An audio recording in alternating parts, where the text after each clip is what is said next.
Геополитическая напряженность от Южной Азии до Восточного Средиземноморья.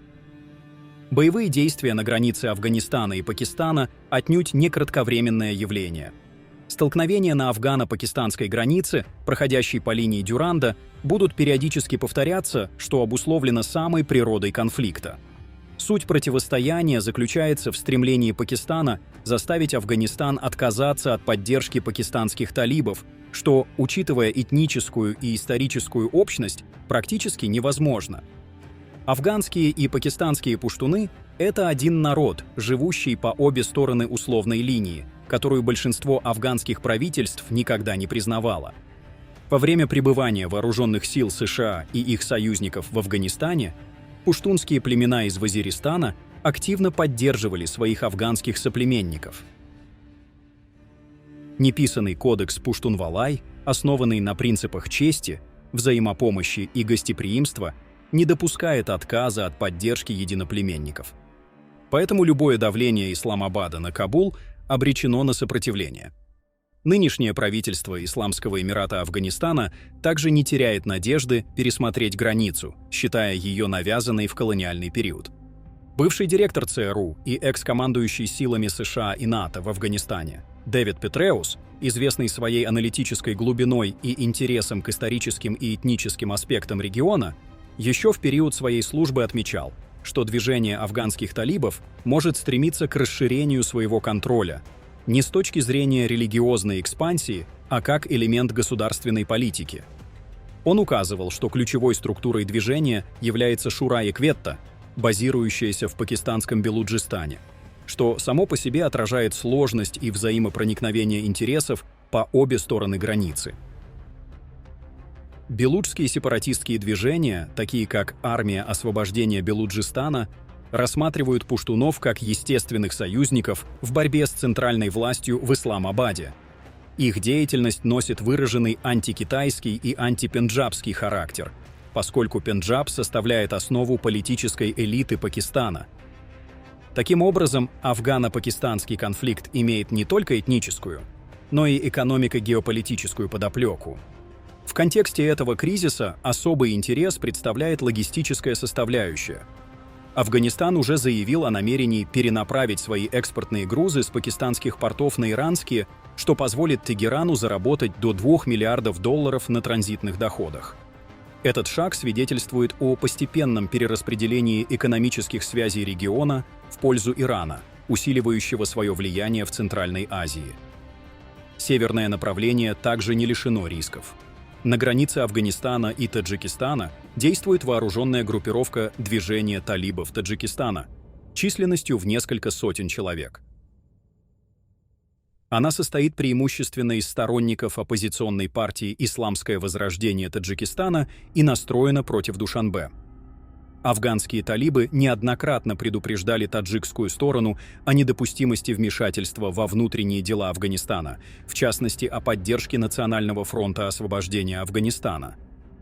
В этих условиях ограниченное российское присутствие в Таджикистане, сосредоточенное вокруг Душанбе, и отсутствие военной инфраструктуры на Памире создают потенциальные риски для стабильности. Постскриптум. На днях обе стороны, Пакистан и Афганистан, в отдельных заявлениях объявили о прекращении огня после нескольких дней приграничных столкновений. Афганистан и Пакистан планируют провести переговоры в Дохе. На фоне усиливающейся напряженности в Южной Азии растет активность на Ближнем Востоке. По данным издания «Политика», Индонезия, Азербайджан и Пакистан рассматриваются в качестве основных претендентов на участие в будущих силах стабилизации в секторе Газа.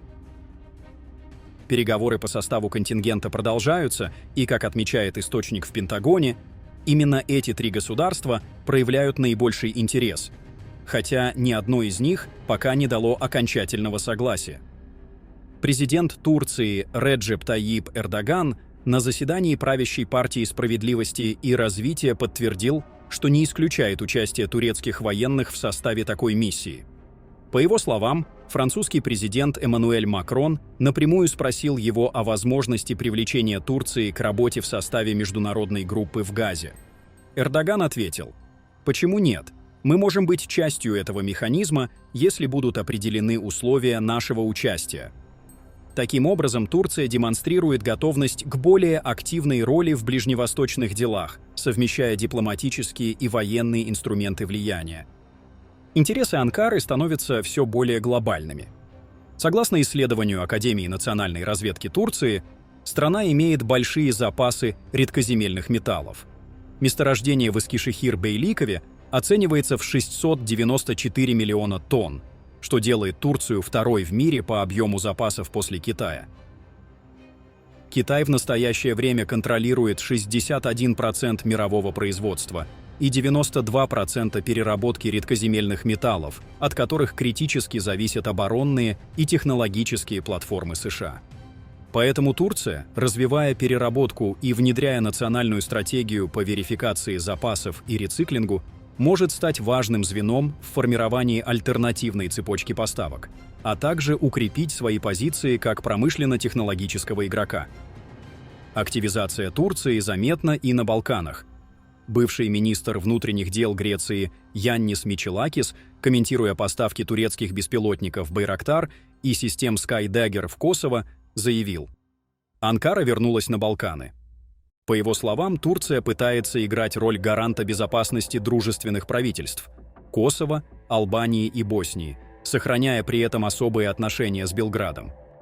Мичелакис отметил, что Турция сочетает военные поставки с элементами мягкой силы через религиозные и культурные институты, такие как Институт Юнуса Эмре, ТИКА, YTB и Фонд Маариф.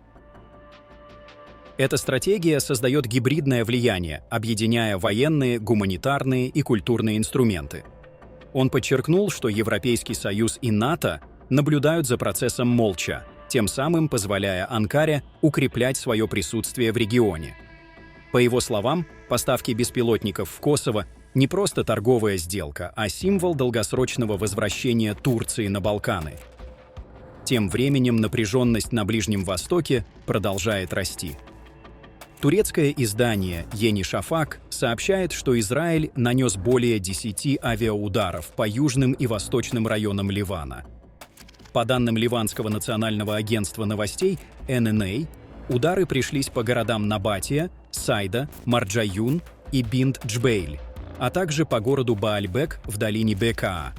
Сообщается о 11 раненых.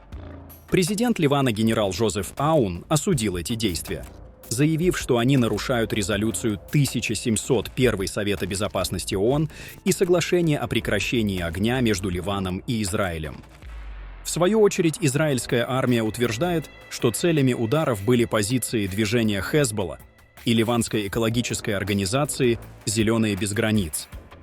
Согласно данным ливанских источников, заключенное в ноябре прошлого года соглашение о прекращении огня между Израилем и Хезболлой нарушалось более 4500 раз, что демонстрирует сохраняющуюся нестабильность на линии соприкосновения и невозможность долговременного урегулирования без участия внешних посредников.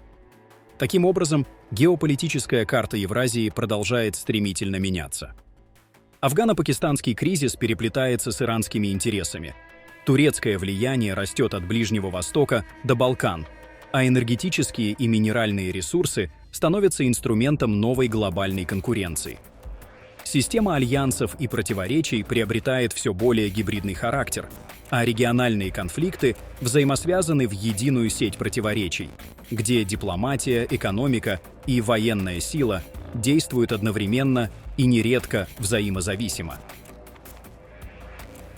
Пишите свое мнение в комментариях и подписывайтесь на Reg News, чтобы быть в курсе самых важных геополитических событий в мире.